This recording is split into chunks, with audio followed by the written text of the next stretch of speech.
Hello,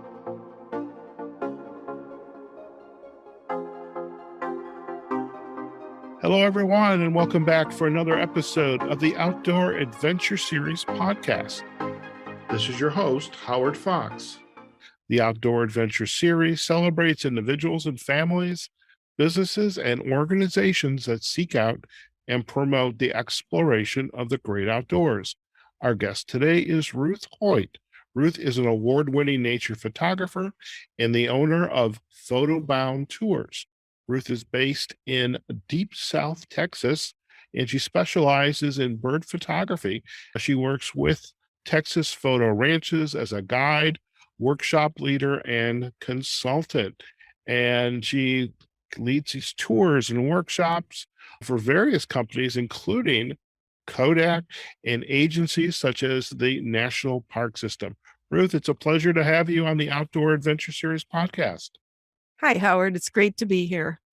Fantastic. And for our listeners, Ruth was another in the many gold striking of gold up in the annual conference of the Outdoor Writers Association of America's annual conference in Jay Peak Resort, and just had the pleasure to tag along with Ruth as she was doing her photography bit, and I was just like the envious little student, just following her around because I figure if she knows what to shoot, I'm just going to follow along as well. But Ruth, it was a pleasure to meet you there, and really excited that you're on the podcast here today. Thank you very much. Ruth, I would love, before we kind of get into your photography work, can you share a little bit about your background and how you ended up with some very nice cameras in your hand, I might add, and down in South Texas ranch country, teaching people how to photograph? Well, I've been teaching photography, nature photography specifically, for more than 30 years now. So I guess that makes me a veteran of sorts in the nature photography venue.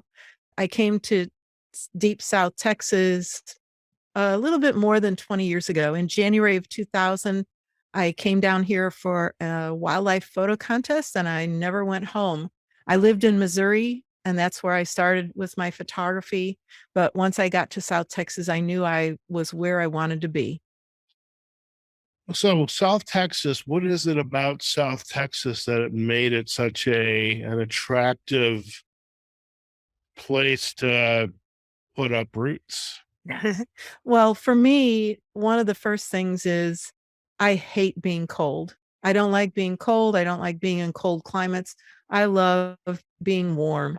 And I couldn't believe when I got here in January of 2000 that it was 80 degrees always.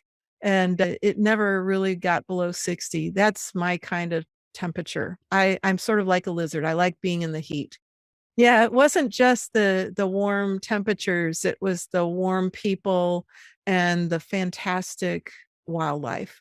When you're driving down here, it sort of looks all the same if you're on a highway, but once you turn down a ranch road, you start seeing the differences in the habitat. And once you get out and start walking around, that's when you start noticing the wildlife that's really there. It doesn't look like it when you're just driving around, but once you've got what they say, boots on the ground, then you start seeing what's really there. So I have a question, and I'm sure I could go and hit Google Maps, but I know Houston. In fact, I was there last weekend, and I know Dallas, I know Austin, San Antonio. How does one get to South Texas? You just keep going south. I am down near the tip of Texas. Brownsville is in the very tip. And if you go up the Rio Grande River, which is sort of northwest from there, you'll eventually go to Harlingen and then McAllen. And from McAllen, which is 10 miles from the Mexican border, you just go north about 40 miles and you're out in brush country. And that's where I live. I'm in a zone that is where many zones meet.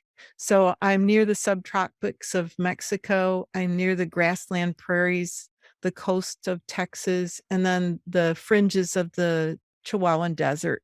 So it's where a bunch of ecosystems meet. And that's why we have so much diversity in wildlife and particularly in birds.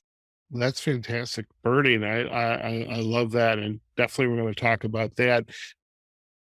How did you begin to explore photography as a profession? I mean, 30 years. I mean, that is a career. That is a career. Had you always been interested in photography and nature, or is this something you kind of fell into?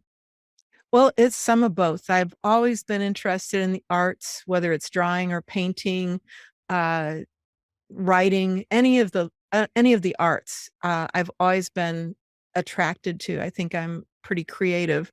And back in the days when I just drew and painted, I thought, wow, they've got it easy because they just take a picture and they've got the results. The artist has to create it.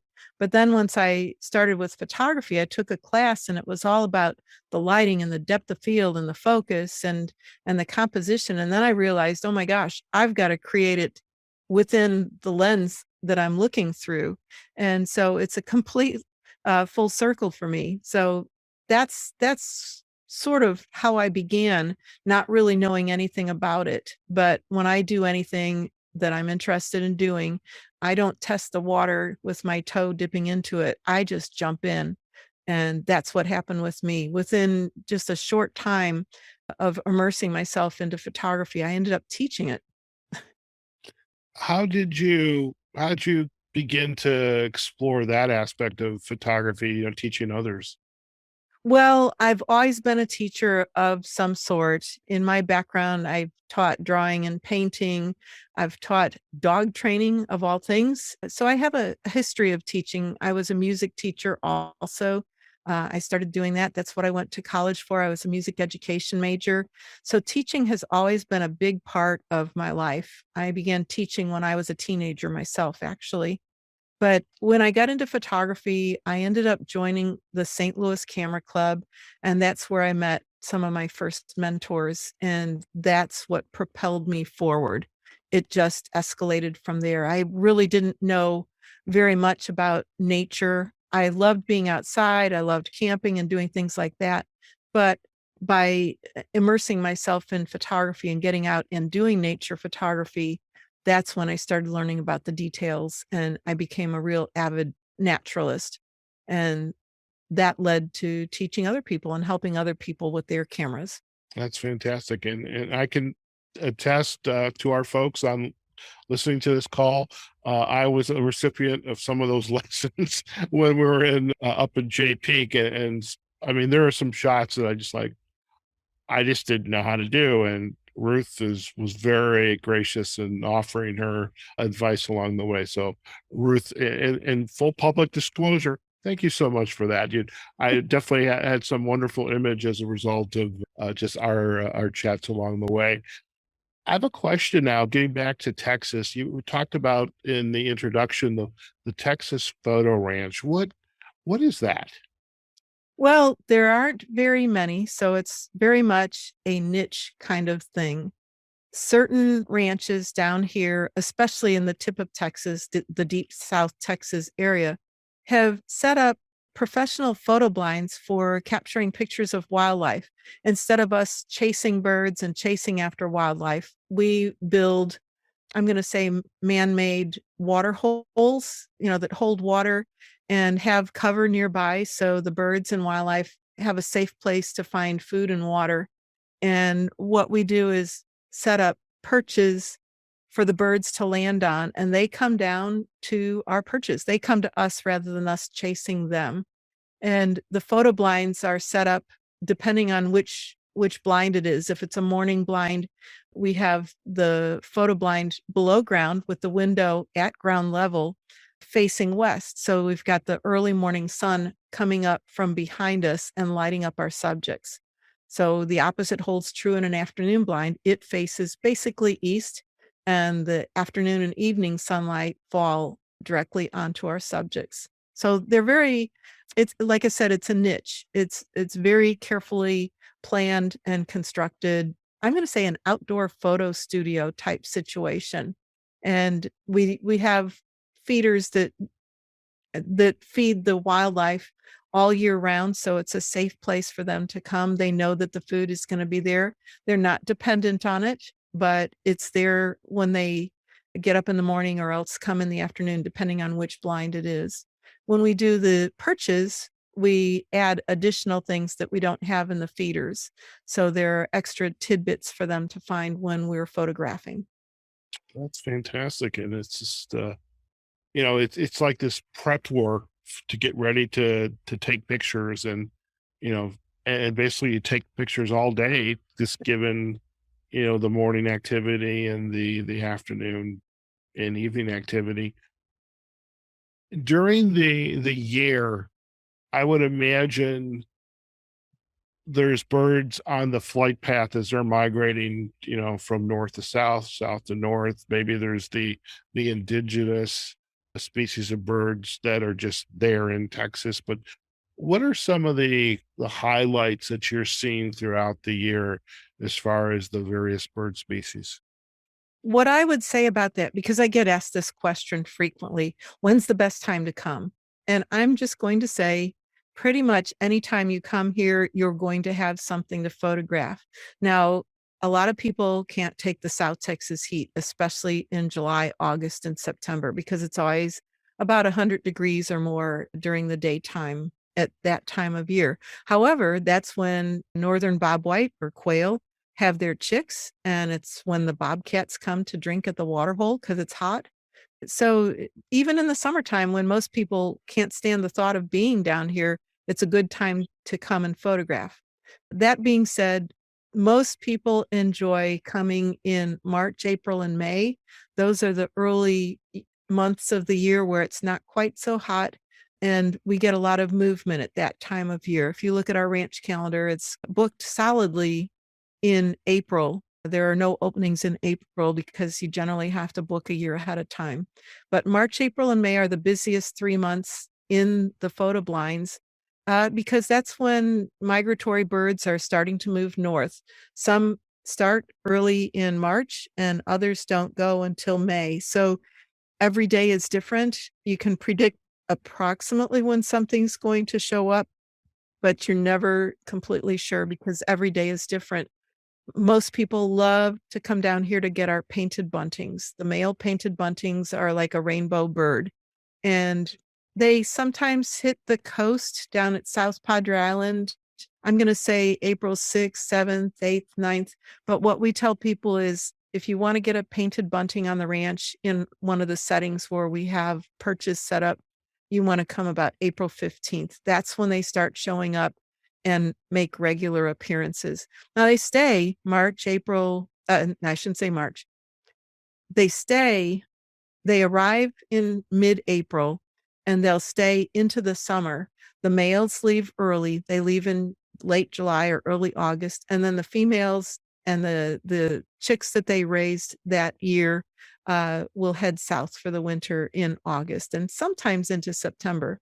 But if you want a male painted bunting, you need to come between April 15th and let's say June 15th to be sure that you're going to get a really nice male in good plumage.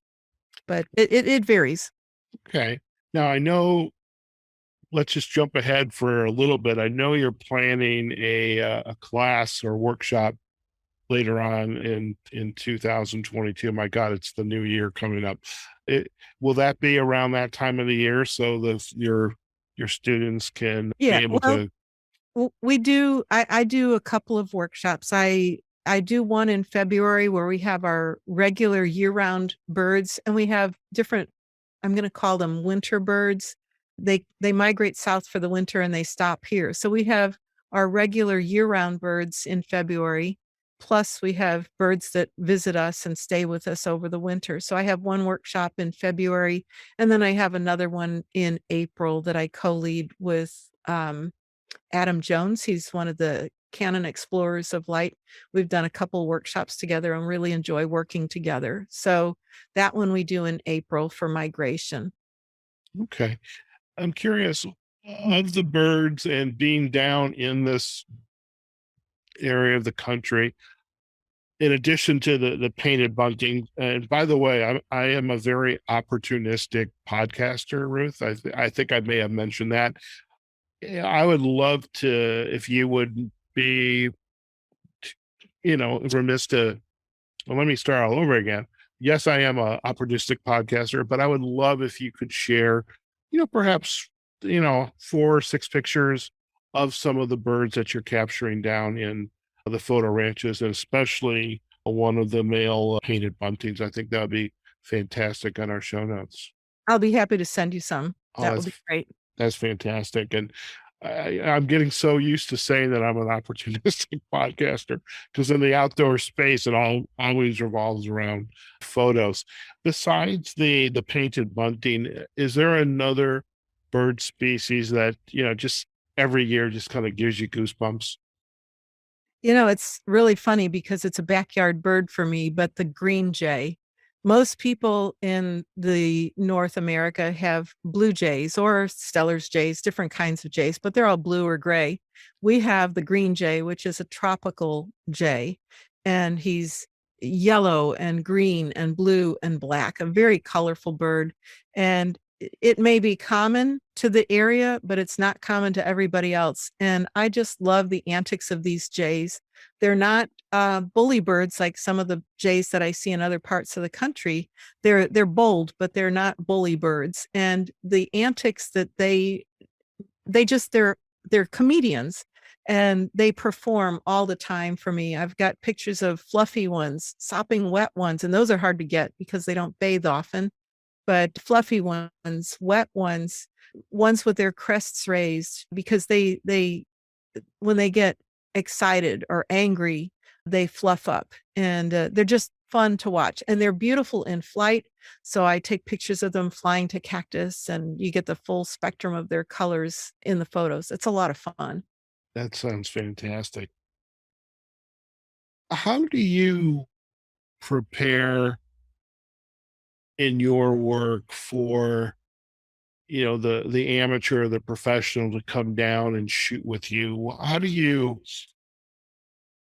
get not only yourself ready but get your students ready to so that they can maximize their experience? Okay. Some people are students and some are not. So I have to be prepared for whoever comes. I do like to know who they are before they come, but let's just say some people have made a reservation to visit let's just say the Laguna Seca Ranch with me. And I always like to know what equipment are you using and how familiar are you with it. And so if they tell me that they're a full-time working professional, I'm prepared to just sort of sit back, set up perches and sit back and do what they ask me to do as far as what's out in front of us. But if it's somebody who's new to photography or they've done photography but just not done birds specifically, then I will help them with their camera settings and make suggestions, whether to shoot in manual. Some people don't like to spend a lot of time on the computer, so they're going to want to probably shoot on JPEG, but I tell them shoot on the largest size JPEG possible because it gives you the most latitude with working with your files. So I like to work with everybody. I work with kids a lot. I do youth photo workshops in the summertime and nature photo camp for kids. I do all kinds of photography instruction for nature photography. It just, who I've got at the moment is how I prepare. With kids, they typically don't have fancy equipment and tripods. And so if I'm taking them in a photo blind with me, I have extra tripods that I bring so they can put their cameras on a tripod for the stability and not having to swing their lenses all around, because the more you move with your camera, the more jumpy you're going to make your subjects. Very good. When we went out on our photo excursion back in J Peak, and I had brought my used, it was a Canon EOS 60 Mark II. It was my new full frame. I had a used 100 to 400 millimeter lens. Was very happy.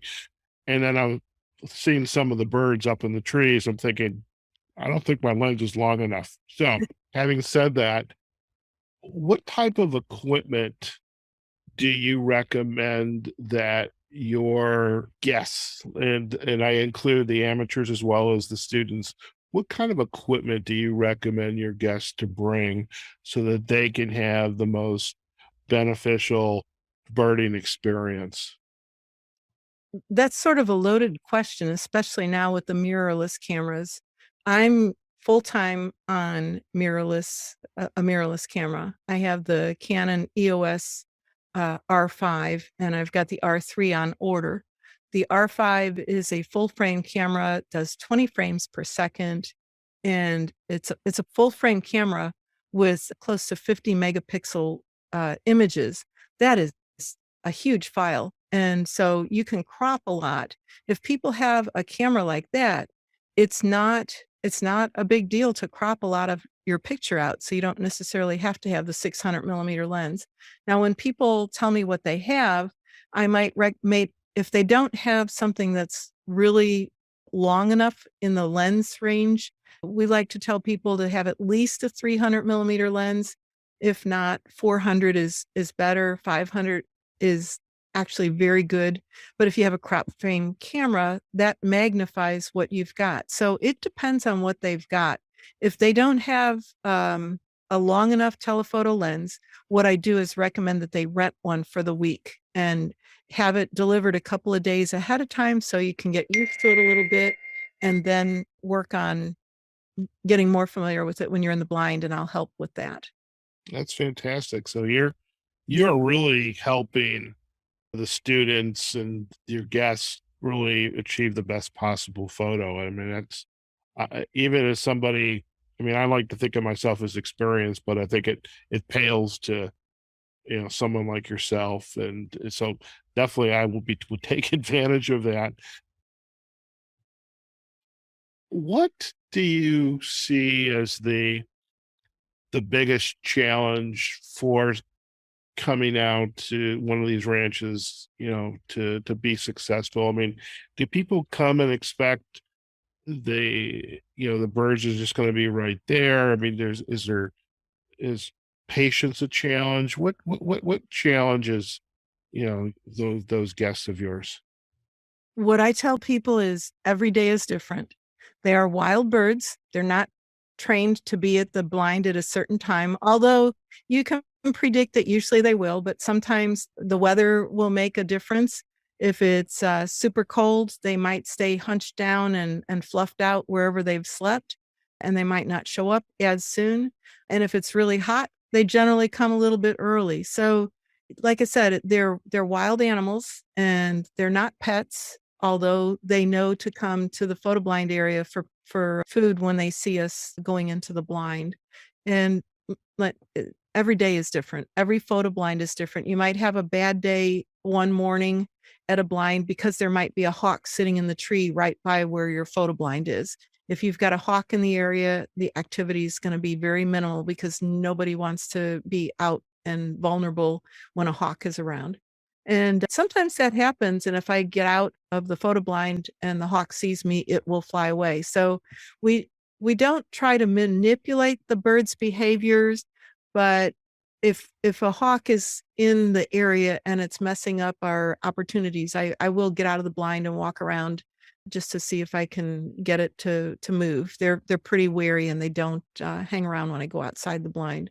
But every Gotcha. day is different. That's what I can emphasize. And somebody might get a painted bunting one day, and the next day they're not there. Some of it's coincidence, some of it's weather. It's just every day is different. Okay. Fascinating, fascinating. And with your work and just the length of time you have been shooting professionally and the nature and the birding photography, I would imagine you have had your work in a few books, maybe some museums. What's been that experience like? You know, I Yes, I've been published by National Geographic Books and the Nature Conservancy. I've been published, but I really don't focus on selling my images. I do more coaching and selling my services. My services being teaching and leading and guiding and workshops and helping people. That's more my focus. I do have photographs in some hospitals and some commercial buildings. Recently I had 30 large pictures put into a law firm's office. And so they've got an exhibit hall. And actually, one of their conference rooms is called the Green Jay Room because it's in McAllen, and the McAllen city bird is the green jay. So that was a really exciting time for me, was putting an exhibit together. All the pictures are very large. The smallest one is 3 feet by 3 feet, and they go on up to 3 feet by 6 feet. Oh, wow. That's Yeah, 30 amazing. of them. Yeah. Now, as a member of the Outdoor Writers Association of America, I would imagine you're doing some writing as well with regard to your work. What's that like? A lot of my writing is, some of it's instructional, some of it is observation and sharing my experiences. So I've written for several different publications. More recently, I've just signed on to work with the Journal of Wildlife Photography, which to me is a very prestigious publication. It's a quarterly online publication. I'm real pleased to have been involved with that. My first article with them comes out the beginning of the year. Fantastic. That's fantastic. Now, as you look back on your career, and this is a loaded question in a way, as you look back, would you change anything? Is there something you would do different or maybe the same, but maybe add some more nuance or less nuance? What would you do a little different? Oh, I think I would have started earlier. Um, yeah, I think I would have started earlier. My training in art has always been part of my past, and it did indirectly lead me to photography. Yeah, I think I would have started earlier, and I probably wouldn't have majored in music education. I would have probably gone into wildlife biology or something along those lines. I had no real interest or even a clue about that sort of thing back when I was a teenager going from high school to college. And so I wasn't really sure what my path was going to be. And I knew music very well. So that's what I chose at the time. Sure. Now, as a member of the OWAA, how long have you been a member of this organization? Ooh, I think it's been about 10 years. I recently came off the board. I was on the board of directors for 3 years, and I'm planning to get back on. You have to, your terms are limited, and after a certain amount of time, you go off, and then you can come back on. So I'll probably become more active with them again. Okay. And I know there's a lot of, craft competitions, photography, writing. Your advice to up and coming photographers that want to follow a path that, that hey, that they've seen your work and it's like that's what I want to do. What would your advice to them be? Well, I tell them to spend as much time out in the field learning their trade if that's what they want to do. I coach photographers from little kids all the way up to adults. With the little kids, it's more of getting them outside and away from their phones and computers and getting them to immerse themselves in being outside in nature, and don't worry so much that you're hot or well, I don't like to be cold, so it's hard to say, but, you may be hot, but stay the course because you might see something that you wouldn't see if you gave up early. And with that, I'll encourage them to enter competitions, but understand that when you enter a competition, the judging is very subjective. So let's say your specialty is taking pictures of ants and insects, little things. And if you've got a judge who doesn't know anything about or care about ants and butterflies and things like that, they're going to lean towards more maybe birds or deer or mountains, landscapes. So you have to take into consideration that what you like is not necessarily what a judge is going to like. But if you enter competitions that are geared toward your likes, you'll learn a lot through that. You'll see when you don't win something, you look at the winners, and if I'm coaching you, we'll look at the winners and talk about how yours hold up against that, and also take into that subjectivity in judging. Just because you've got a great picture doesn't mean it's going to win. Very good. Ruth, one of our segments that we had a Success Insight, which is where our outdoor adventure segment resided, was called Insight to Go. And this is an opportunity for us to ask our guests if, a piece of advice that they would like to leave with our listeners. This could be a quote, a book, just a philosophy. For our listeners today on the Outdoor Adventure Series, what would be your insight to go for our listeners?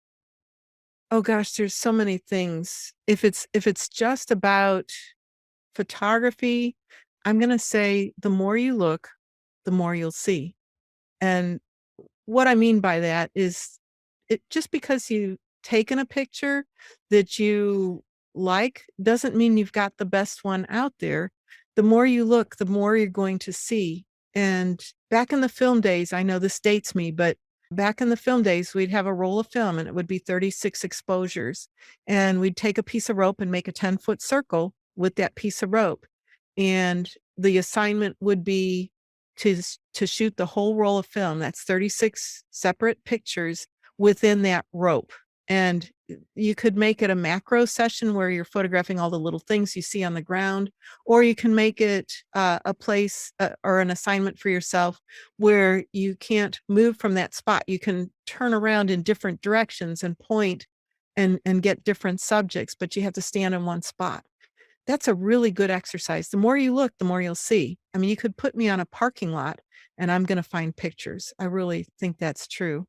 But as far as nature photography, I have a very strong sense of ethics.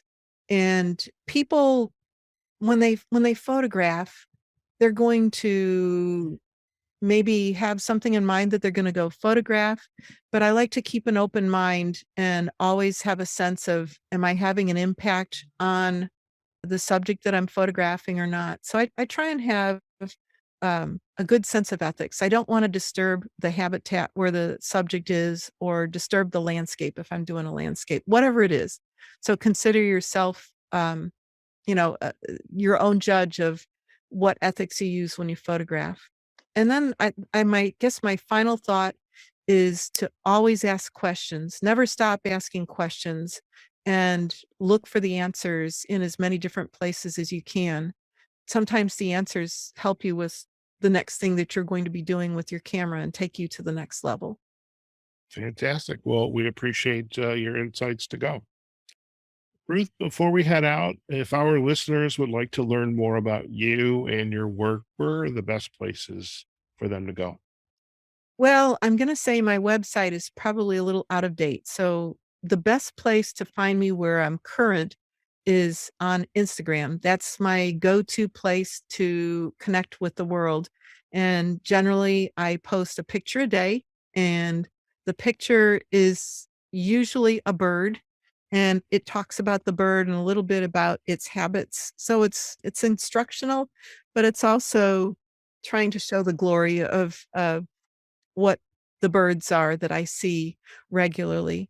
Now I'm gonna be doing a trip to Costa Rica, so there won't be South Texas birds coming up on my, Instagram account in the next couple of weeks, but most of the time, you're gonna see South Texas birds in my Instagram account. Fantastic. And I know you have a couple instructional videos on YouTube, so we'll provide backlinks to that site as well as to Instagram. Ruth, it's been a pleasure to have you on the Outdoor Adventure Series podcast. It was a pleasure to meet you up in Jay Peak Resort in Vermont for the OWAA conference. And I really appreciated just being able to spend time and shoot with you. And we, for our listeners, Ruth and myself and Chris Paparo went off. Instead of hanging out with the whole group on the final night at the fire pit, we went off and took some nice dark sky photos, got the Milky Way. So really it was a special opportunity to not only capture the Milky Way, but also to spend time with two new friends. So I thank you for that as well. That was a lot of fun. I've got many fond memories of photographing and meeting people at Jay Peak, and so I am sure that you want me to send something along with that to share. There you go. Yeah. You know me so well by now. This is great. This is great. Well, Ruth, once again, thank you for taking time out of your day. And I do hope that I am able to make it down to South Texas, and would love to shoot with you and just to take advantage of those blinds and be in be in the moment and still and just be aware of the surroundings and take some good pictures. So I'm looking forward to that. Absolutely. Look forward to having you down here. Thank Yeah, you. fantastic. We'll stay on the line. We're going to do a quick close, and then you and I can have a final chat. Okay. All right, folks, we have just been chatting with Ruth Hoyt. She's an award-winning nature photographer and the owner of Photo Bound Tours.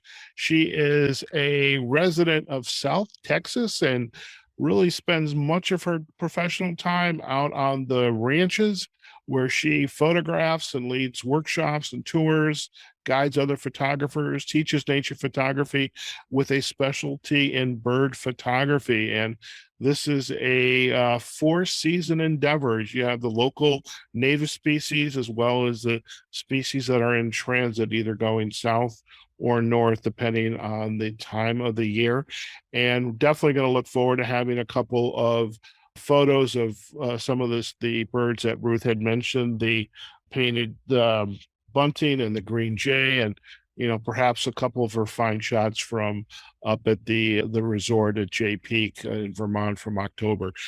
Folks, we hope you enjoy episodes like this. We want to hear from you. Give us a comment, a like. You can visit us on the outdooradventureseries.com.